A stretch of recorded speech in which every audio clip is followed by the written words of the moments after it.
apóstol San Juan también conocía el tema de la rebelión y la redención. Él escribió sobre este tema especialmente en el contexto de las 7 iglesias que él menciona en el libro de Apocalipsis.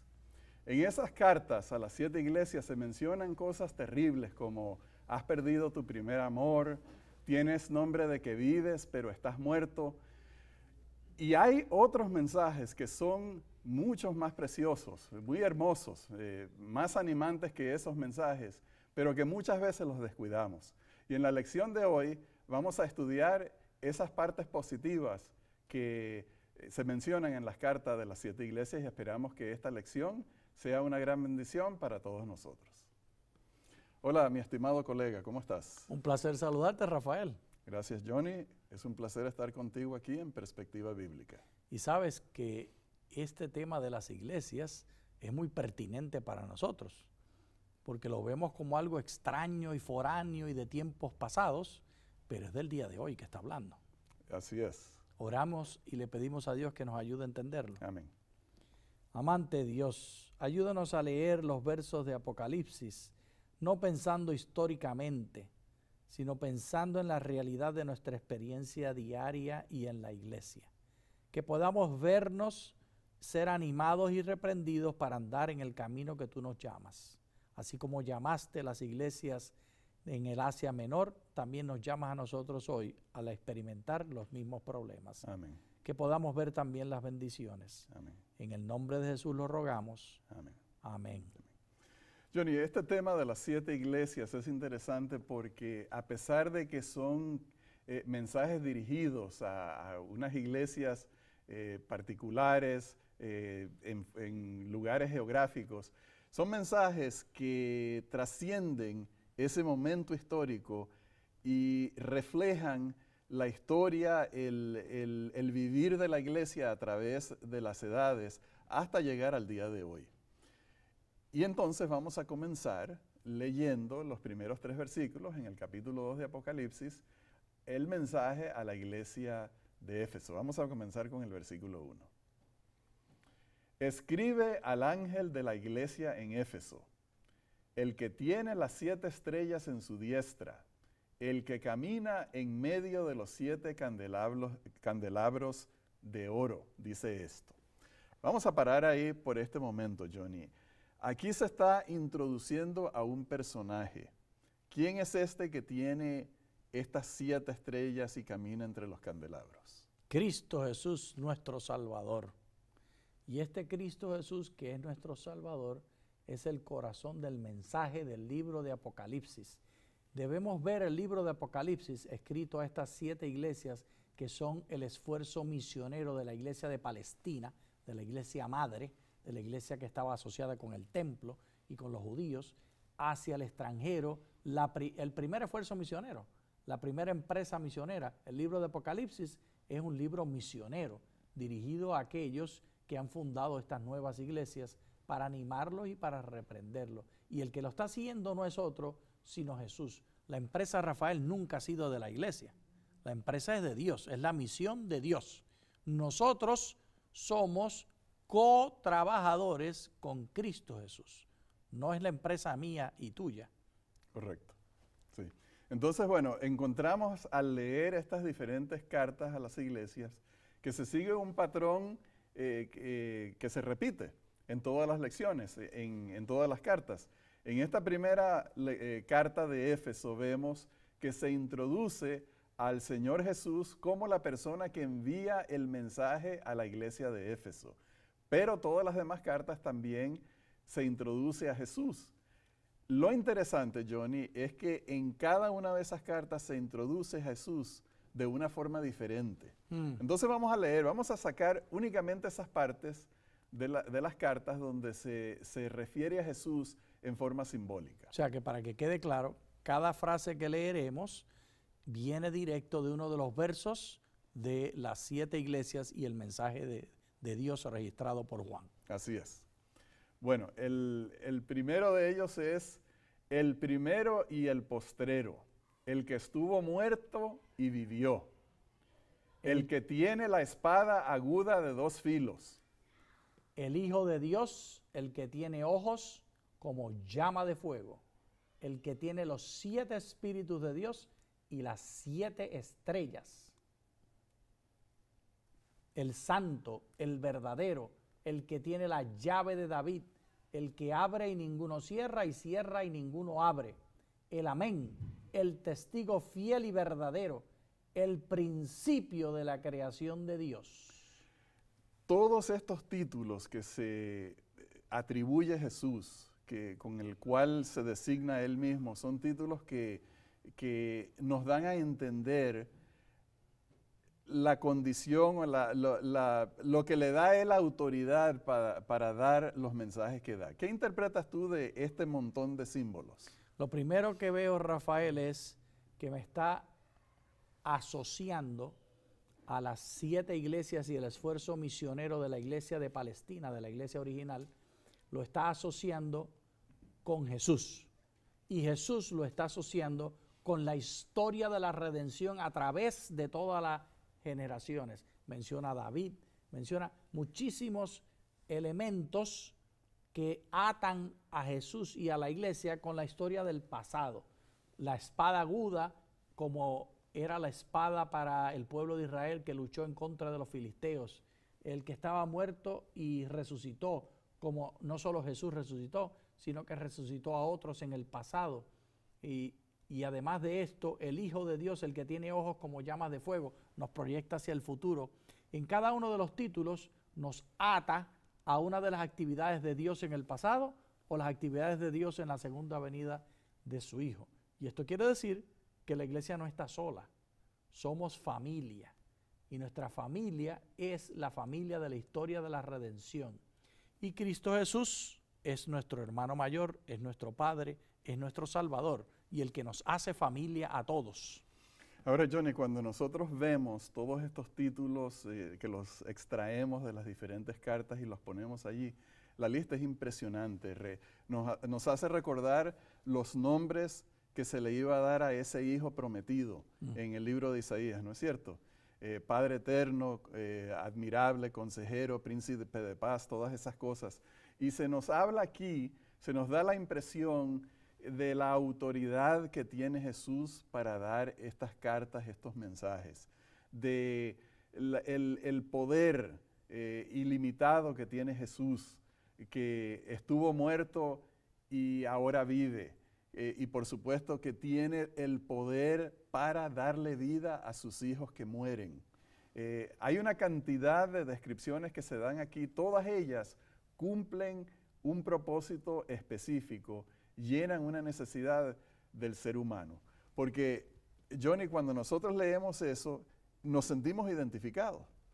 Sentimos, ese es mi Dios, ese es mi Jesús. Yo quepo allí. Él es mi Salvador, Él es el que me da mi esperanza, Él es el que me da mi fuerza, Él es el que me rescata del hoyo, mi vida del hoyo, Él es el que me da salud, Él es el que puede predecir el futuro, el que puede hacer promesas acerca de la redención y las puede cumplir porque Él tiene toda esa autoridad y tiene, es un ser divino para poder cumplir esas cosas. Amén. Así que es un mensaje maravilloso que encontramos ahí. Ahora vamos a volver a la carta de Éfeso y vamos a leer el segundo versículo. Yo conozco tus obras, tu arduo trabajo y tu perseverancia. Has sufrido, has sido perseverante, has trabajado arduamente por amor de mi nombre y no has desmayado. Johnny, aquí comenzamos con el tema de yo conozco tus obras. Ese es un tema que se repite en cada una de las cartas. Yo conozco tus obras, yo te conozco. Jesús conoce al ser humano y eso pudiera darle temor a algunas personas de que Dios nos conoce. Ciertamente, y particularmente entendiendo que nosotros somos la esposa del Cordero, nos llevamos al origen de la palabra de conocer en el contexto del antiguo cercano Oriente, donde nos dice, Adán conoció a su mujer. es decir, sexualmente, que es el conocimiento más cercano y más íntimo que los seres humanos podemos tener, y hemos sido diseñados para recibir y participar, un hombre con una mujer en matrimonio, bendecido por Dios y por la iglesia. Y Dios, que es nuestro esposo, el Cordero, que es nuestro esposo, el Señor Jesús es el esposo de la iglesia, tú y yo somos la esposa. Él nos conoce así como los esposos se conocen el uno al otro. Y eso le da miedo a la gente porque no quieren esa intimidad con Jesús. Prefieren un Jesús que se queda en la iglesia, no uno que se mete en la cama con ellos. Bueno, yo lo mencionaba, eso de que puede dar miedo porque todos nosotros estamos conscientes de nuestras faltas de carácter, de nuestras debilidades, de nuestras rebeliones. Estamos hablando del tema de la rebelión y la redención. Pero entonces, algo interesante que está aquí es que en cada una de estas cartas, Jesús, en casi todas, no en todas, en casi todas, Jesús menciona cosas positivas que él ve en la iglesia de ese tiempo. Aquí en Éfeso, volvamos a leer, dice, has sufrido, has sido perseverante, has trabajado arduamente por amor de mi nombre y no has desmayado. ¿Qué quiere decir eso, Johnny, en cuanto a la forma como Dios nos mira a nosotros? Dios pone sus ojos en lo positivo. La única manera que Dios enfatiza lo negativo es cuando le hemos dado la espalda, cuando no queremos estar en relación con Él. Mientras nosotros seamos humildes y querramos tener relación con Él, sometidos a Él, Él solamente ve cosas buenas en nosotros, porque nos ve en Cristo Jesús. Y todo lo bueno que nosotros podemos producir y podemos hacer, Rafael, viene por nuestra relación con Jesús. Si hay algo bueno que se pueda decir de mi persona, o de la tuya, o la de cualquiera de nosotros, está basado en un reflejo del Espíritu Santo de la persona de Jesús en nosotros. Excelente. Sí. Y eso es lo que dice, sí. Él está mirando a Jesús en nosotros. Sí. Entonces, yo encuentro este pasaje, Johnny, especialmente como un estímulo para nuestra fe, para todos nosotros, un aliciente. Porque cuando Jesús miró a la iglesia de Éfeso, encontró una cantidad de cualidades positivas, pero no solamente en esa iglesia, sino en otras. Vamos a leer acerca de las otras iglesias en las cuales él encontró cosas positivas. Por ejemplo, en la iglesia de Esmirna le dijo, yo conozco tus obras, tu tribulación, tu pobreza, aunque eres rico. A la iglesia de Pérgamo le dijo, yo conozco donde habitas, donde está el trono de Satanás. O sea, lo dice en forma positiva en el sentido de que ellos están viviendo en tiempos difíciles. Están luchando, están en batalla. Correcto, están sufriendo. Y no lo decían en forma negativa, sino en forma positiva. Yo entiendo las tribulaciones que estás viviendo. Pero entonces también tenemos las otras iglesias. De Pérgamo dice, retienes mi nombre y no has negado mi fe. Y de Tiatira dice, yo conozco tu amor, tu fe, tu servicio, tu perseverancia y que tus obras postreras son superiores a las primeras. De Filadelfia, aunque tienes poca fuerza, has guardado mi palabra y no has negado mi nombre. Esto es maravilloso, Johnny, porque uno en las inseguridades del pecado, uno que se conoce internamente y uno sabe las debilidades que uno tiene, los defectos que uno tiene, las rebeliones que uno tiene en la mente o tal vez que uno ha actuado, piensa uno que Dios nos está viendo para casarnos, para encontrarnos haciendo el mal. Pero eso es una distorsión de acerca del carácter de Dios, porque Dios no se le presenta en la Biblia buscando a quién condenar. Correcto. Él no quiere casarnos con Z, Él se quiere casar con S. Porque Jesús es el esposo de la iglesia. Y su interés es en casarse con nosotros y estar en relación con nosotros. No has negado mi nombre. Esa es la clave. No avergonzar a Jesús negando su nombre. Si te mantienes clamándole, si te mantienes buscándole, los ojos de Jesús te verán como que eres bueno y haces cosas buenas. Si te apartas de él, no importa lo bueno que produzcas, lo más que puedes ser es un fariseo, un sepulcro blanqueado. Porque hay personas, Rafael, que pueden actuar en justicia. La moral no solo viene de ser hijos de Dios, la moral también viene de ser hijos de Satanás. Ser sepulcros blanqueados son personas que todo lo hacen perfecto y que están dispuestos a morir antes de hacer algo incorrecto. Pero son sepulcros blanqueados, porque la clave no está en lo que tú haces, sino en con quién andas, con quién duermes. Si tú eres el esposo, si tu esposo es Jesús y eres la esposa de Jesús, duermes con él en la cama. Y literalmente digo esto, cuando tú te acuestas en la noche, sea que estés casado, casada, seas hombre o mujer, seas soltero, cuando te acuestas en la noche y estás en la privacidad íntima del santuario de tu personalidad y tu individualidad con puertas cerradas, si allí está Jesús contigo, tú eres de él. Si lo pones a él en primer lugar y piensas en él, no importa la actividad que estés llevando a cabo, si él puede estar en el centro, somos de él. Bueno, Johnny, y una de las cosas que yo veo aquí es que no es coincidencia ni es accidente que Jesús le haya señalado cosas positivas a estas iglesias, especialmente tomando en cuenta que en todas las edades, las eras de la historia, hay pecado en la iglesia, hay pecadores, todos somos pecadores, siempre el ser humano ha sido pecador, pero Jesús le señaló, encontró lo bueno que tenían esas iglesias, la gente de esas épocas, y se los señaló. Y yo pienso, Johnny, que eso es un ejemplo para nosotros, porque todos nosotros vivimos con conciencia de nuestras fallas, de nuestras debilidades, y si nos queremos acercar al Señor, estamos mucho más conscientes de las fallas, la falta de fe, la falta de fidelidad, los motivos impuros, diferentes defectos. Y entonces siempre andamos pensando en esa falla, en esa negatividad. Y yo pienso que el Señor aquí nos está diciendo, hay que señalar lo positivo. Amén. Hay que encontrar lo bueno que hace la gente y señalárselos y agradecérselos.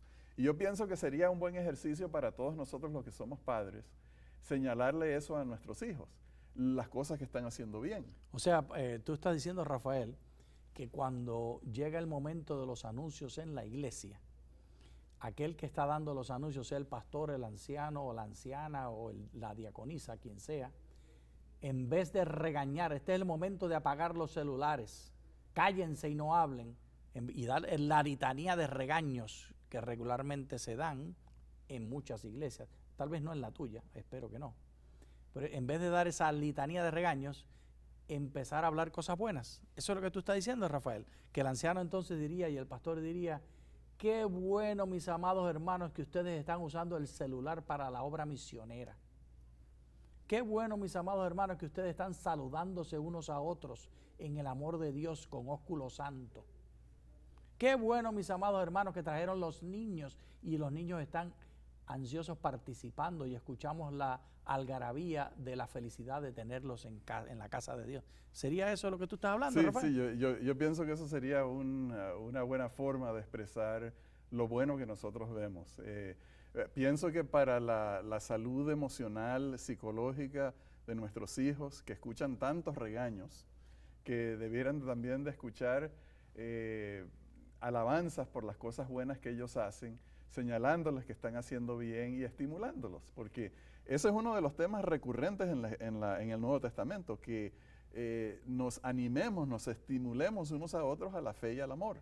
Mirándonos, tú y yo tenemos espejuelos, son diferentes, pero los dos son para aumentar. Pues nos pongamos los espejuelos que aumentan lo bueno, que Correcto. son hechos con el colirio del Espíritu Santo, para que veamos el bien en los otros. Bueno, Johnny, eso por un lado, pero por el otro lado también es cierto que aquí en las cartas de las 7 iglesias Jesús también señaló cosas malas. Y vamos a ver un par de ejemplos en la iglesia de Éfeso, en la iglesia de Sardis. Éfeso, Jesús conoce que has abandonado tu primer amor. En la iglesia de Sardis, Jesús conoce que tu nombre, de que vives, pero estás muerto. Esos son señalamientos bastante fuertes, ¿cierto? Fuertísimo. Pero no son señalamientos de que tú no sirves para nada. No está excluyéndolo. Ustedes están perdidos y me desagradan por esto, por aquello y por lo otro. Es una especie de diagnóstico. ¿Qué es un diagnóstico? Pues, Rafael, en el contexto de la Universidad de Loma Linda, donde pasé 20 años y donde tú estás trabajando, un diagnóstico tiene que ver con un asesoramiento que hace el especialista médico, ya sea enfermera o sea psicólogo o psiquiatra o médico o cualquiera enfermera practicante, de nurse practitioner en inglés, pues hacen una evaluación, un asesoramiento. Una vez que hicieron eso, entonces procuran identificar lo que está mal y además, Rafael, proveer un remedio para ello, un plan de mejora, un plan de ataque al mal. Eso es lo que hace el Señor Jesús. O sea que el diagnóstico no es para condenar, sino más bien para buscar la forma de mejorar. Entonces, cuando Jesús le dice, porque yo creo que los señalamientos más fuertes se hacen en la última iglesia, sí, la que corresponde a nuestra era en la que estamos viviendo, se le señala que no eres ni frío, ni caliente y peor todavía, eres un miserable, pobre, ciego y desnudo. ¿Con qué propósito le dice Jesús a la iglesia de la Odisea esas palabras? No dijiste lo peor, Rafael. ¿Qué cosa? Que estoy por vomitarte de mi boca. Eso sí se pone feo. Se me pasó esa. Esa es la peor de todas. ¿Por qué nos dice eso a ti y a mí? El Señor Jesús dice por qué lo dice. La razón es que hemos abrazado la hipocresía. Y la hipocresía es, yo tengo la verdad, 28 puntos doctrinales que los ignorantes de afuera no conocen, aquellos que dicen llamarse cristianos y se llenan la boca, adventistas del séptimo día, hablando de la verdad en minúscula, V minúscula, y no tienen a la verdad en V mayúscula. Es decir, doctrinas sin Jesús. Y eso no sirve para nada. Lo dice bien claro el destino, vomitarte de la boca. Eso es lo que va a hacer el Señor contigo y conmigo si solo somos doctrinas. Hemos de estar en relación con Él. Rafael, yo le oro a Dios cada mañana que me ayude a enfatizar no verdades en V minúscula, sino la verdad en V mayúscula, que es el Señor Jesús, que es el centro. Y toda verdad minúscula con V minúscula ha de estar señalando a Jesús como un letrero. No ser el centro, es un letrero para hablarme del evento principal, que es Jesús. Por eso los quiere vomitar de la boca. Bueno, entonces el diagnóstico que Jesús hace de las diferentes iglesias es con el propósito de señalarles cuáles son sus necesidades, porque Él provee la solución a los problemas que ellos tienen. Y vamos a leer cómo Jesús provee soluciones para la iglesia, para el cristiano, para el ser humano, y se señala en cada una de las iglesias. Vamos a comenzar con Éfeso. Jesús dijo, al vencedor le daré a comer del árbol de la vida, que está en medio del paraíso de Dios. Esmirna, sé fiel hasta la muerte, y yo te daré la corona de la vida. No sufrirá daño de la segunda muerte. En Pérgamo, Jesús le dará a comer del maná escondido y le dará también un nombre nuevo. A la iglesia de Tatira le dijo que le dará la estrella de la mañana. Sardis, Jesús provee vestiduras blancas, el libro de la vida. A Filadelfia, Jesús provee, guardaré en la hora de la prueba, columna en el templo. Bueno, y entonces en la Odisea, sabemos nosotros muy bien lo que Jesús, todo lo que Jesús les señaló, pero también el remedio que Jesús les prometió. Jesús le promete y le provee a la iglesia de la Odisea oro, vestiduras blancas, colirio, cenar con Jesús, sentarse en el trono con Jesús. Amén. Entonces está claro, Johnny, que cuando Jesús señala a estas iglesias todos los males que tienen, no es para rechazarlos, no es para ahuyentarlos, no es para castigarlos, sino más bien para traerlos así, porque Jesús tiene algo para darles. En este caso de la Odisea, que es el más emocionante para nosotros, de todo eso que leímos ahí, ¿cuál te gusta más a ti de todas esas cosas? Cenar con Jesús. Yo había escogido la misma. Él está tocando a nuestra puerta, nos está llamando, nos está implorando, nos está atrayendo para que nosotros abramos la puerta de nuestro corazón y le permitamos a Él tener esa relación de intimidad como lo que significa comer, cenar en nuestra casa. Eso es un mensaje maravilloso, Johnny. Sí, sí. Y el segundo favorito es sentado en el trono con Jesús. Pero el de sentado en el trono con Jesús enfatiza poder y seguridad. El de cenar con Jesús enfatiza intimidad.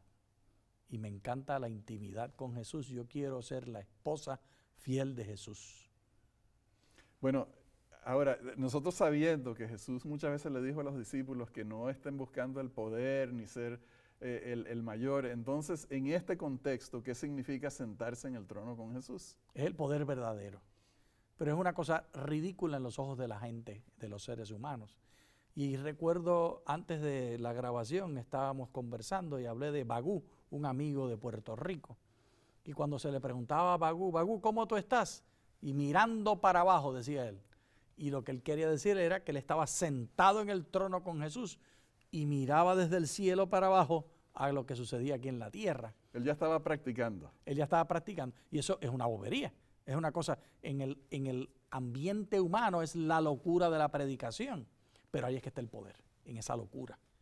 Porque los que piensan que tienen poder son los que tienen acceso a bombas nucleares, o los que están como candidatos políticos, que estamos en la campaña política del 2016 en Estados Unidos de Norteamérica en este momento, y hay candidatos muy vociferantes, llenos de orgullo falso, que se piensan que tienen poder y que van a tener más poder con la así llamada presidencia del país. Y eso no es poder verdadero. El poder verdadero es el de Bagú. ¿Cómo estás, Bagú? Mirando para abajo. Estoy sentado en el trono. En el trono con Jesús. Amén. Obviamente refiriéndose al triunfo de Jesús sobre todo el mundo y sobre todo el mal, y comparte con nosotros ese triunfo. Bien, apreciados hermanos, ya estamos llegando al final de la lección de hoy.